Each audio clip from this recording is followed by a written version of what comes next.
There is a question we have all asked. Are we alone in this universe?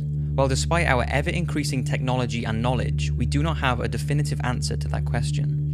Now, there are two very strong and popular signs of believed alien life, and that is the WOW signal and the Black Knight, but I have already mentioned those in previous videos, so here are 5 of what people say prove or strongly suggest that we humans are not alone. The link between ancient Egypt and extraterrestrials has long been discussed, and we are all familiar with the speculation about alien intervention when it comes to the Egyptian pyramid design and construction. But whether you believe in that theory or not, there is one thing that people swear shows strong signs aliens did visit Earth during those times: the Egyptian hieroglyphics, which are literary characters in a symbolic alphabetic form of writing. And one of the most interesting discovered hieroglyphics that many say has links with extraterrestrials is the 2,000 to 3,000 year old so-called Abydos helicopter. It was found in an ancient temple that was built by Seti I and his son Ramses II in Abydos, Egypt. Now, looking at it, what's the first thing you can spot? Well, there's no denying that this looks like a helicopter, this looks like some sort of boat or yacht, this looks like a ship of some sort, and that looks like what many say is a futuristic ship or glider. So this was found on a stone slab that was supporting the ceiling. It was studied and concluded that it was nothing more than an accidental illusion caused by overlapping hieroglyphics, where plaster had been set onto the stone to replace the writing underneath, and that was it. It was sort of left and not talked about again, but there are a few researchers who say there is much more to this. They concluded that if the Egyptians wanted to overlap any existing writing, they would simply replace the limestone. It's believed the hieroglyphics would have been engraved on the ground and then elevated up into position, so if a change needed to be done, researchers say they could have just replaced the block and wouldn't have to replaster it. Then there are those who do not believe it has anything to do with ancient technology. They say if there were vehicles like the ones believed to be shown, then surely there would be a lot more evidence of them and not just on one single inscription. So what do you think of these mysterious hieroglyphics? Is it proof aliens came down during the ancient Egyptian years, or is it nothing more than a coincidence? Astronauts. It's always fascinating when an astronaut argues the existence of aliens, because if anyone has more of a chance of seeing an extraterrestrial, it's going to be astronauts who venture into space. Now, the rumour is that if an astronaut witnesses a UFO or an extraterrestrial being, they cannot report this to the press. But that hasn't stopped them, because over the years, many astronauts have told of encounters with aliens. In June 1965, when astronauts Ed White and James McDivitt were passing over Hawaii in a Gemini spacecraft, they say they witnessed a strange-looking metallic object with long arms sticking from it. McDivitt took pictures, but he said that it did not capture what he could see properly due to the glare and the grubby window. The rumour is that he also took a video, but this has never been released. McDivitt has said that some UFO promoters did exaggerate the story, but debunkers did also underestimate it. Another sighting by astronauts happened in December of the same year. Gemini astronauts James Lovell and Frank Borman saw an unidentified spacecraft some distance from their capsule. The Gemini Control Center told him that he was seeing the final stage of their own booster rocket, but Frank confirmed that he could see the booster rocket and the unidentified object was something completely different, but what exactly it was is a mystery. Now, whether you believe Buzz Aldrin and Neil Armstrong's moon landing was a hoax or not, they both apparently reported that aliens have a base on the moon and were told to get off and stay off. According to unconfirmed reports, both Neil and Buzz saw UFOs shortly after landing on the moon on the 21st of July 1969. According to former NASA employee Otto Binder, unnamed radio hams with their own VHF receiving facilities that bypassed NASA's broadcasting outlets picked up the following exchanges. What was it? What the hell was it? That's all I want to know. What's there? These babies are huge, sir, enormous. Oh my god, you wouldn't believe it. I'm telling you, there are other spacecraft out there, lined up on the far side of the crater edge. They're on the moon watching us. According to former naval officer and Russian UFO researcher, Neil Armstrong relayed the message to Mission Control that 2 large mysterious objects were watching them after having landed, but the message was censored and never heard by the watching public. NASA's cover-ups. The fact that NASA conceal information from the public has led many to believe that they are aware of the existence of alien life. And one of the most talked about cases of a NASA cover-up comes from Dr. Edgar Mitchell. He was part of the Apollo 14 space mission in 1971, and during his 2 lunar missions, he spent 33 hours on the moon. Dr. Mitchell said that he was aware of several UFO visits during his career, but each one had been covered up. He He said that workers at the space agency had described aliens as little people who look strange to us.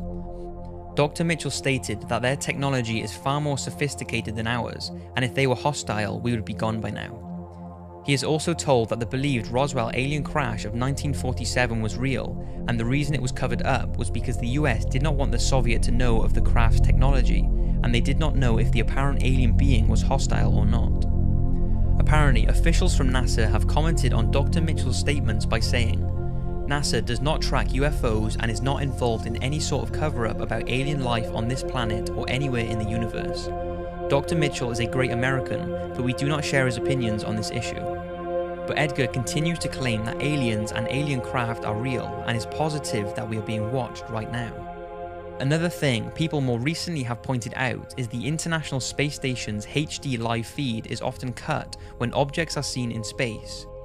In 2014, NASA allegedly cut the live feed coming from the Earth viewing cameras mounted on the space station just when a mysterious UFO appeared to hover over the Earth. UFO watchers claim that the drop-off in the live feeds as soon as a UFO comes into view is an obvious and deliberate attempt to hide what they believe are regular sightings of alien spacecrafts observing Earth. Some say this is the moon or a lens flare, and others believe it's an alien craft. Also, UFO watcher Toby Lund apparently spotted a UFO on the live stream outside the space station before the stream was interrupted for around 15 seconds.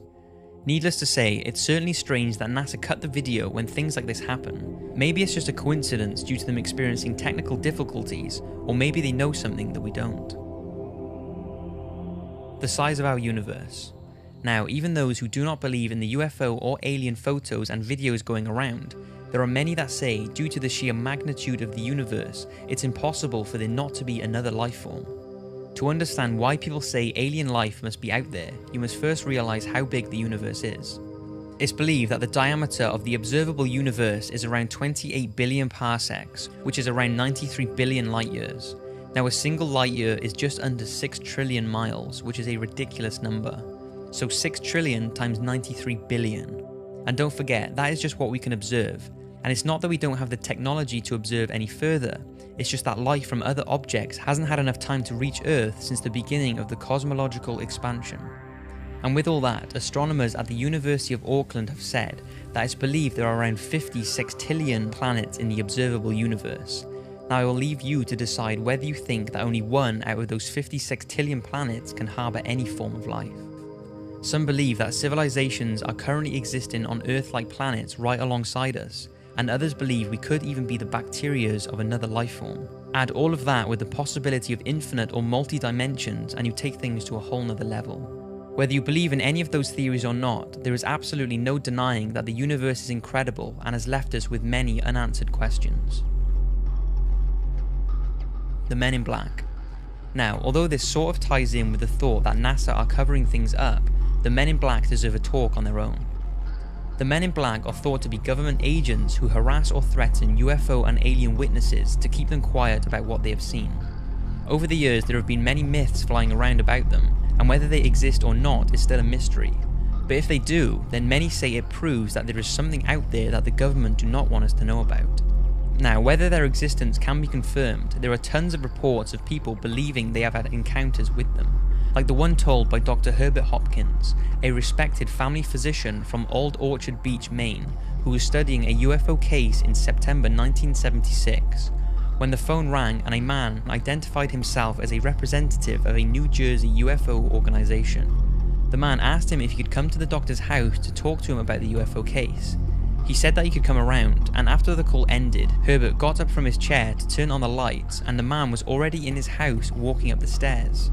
Hopkins was so shocked at how he was in the house without knocking in such a short amount of time, and was even more shocked at the man's strange appearance. He said in an interview he wore a neatly tailored black suit, black shoes, black socks, a white shirt with black tie, and a black hat. He also told reporters that the man was as bald as an egg, and had no eyebrows or eyelashes. Herbert said he could tell the man was wearing lipstick, as when he wiped his mouth with the back of his glove, his lips were smeared and there was red lipstick on his glove. His voice was apparently passive, as if it was a machine, and they began talking about the UFO case when this strange man ordered Herbert to destroy all the evidence he had gathered about the case. He apparently got to his feet and said very slowly, "My energy is running low, must go now, goodbye," before steadily walking down the stairs and disappearing. Dr. Hopkins was left terrified and has no idea what happened that night. Another very unique case started on the 14th of October 2009, when two witnesses believed they saw a triangular unknown aerial object outside of a hotel, and a UFO case file was opened. Then, several weeks later, two unidentified men in black visited the same hotel looking for the two witnesses who saw this UFO. The two witnesses were not there at the time, so the men in black harassed the hotel staff for approximately 30 minutes before leaving. Those who spoke to the men said they were completely bald with no eyebrows or eyelashes. They apparently had relatively big, strange eyes and did not blink once whilst talking. Now, there is no real proof whether or not the video footage and reports are a hoax, or whether it really did happen and the men in black are out there trying to keep us from knowing too much.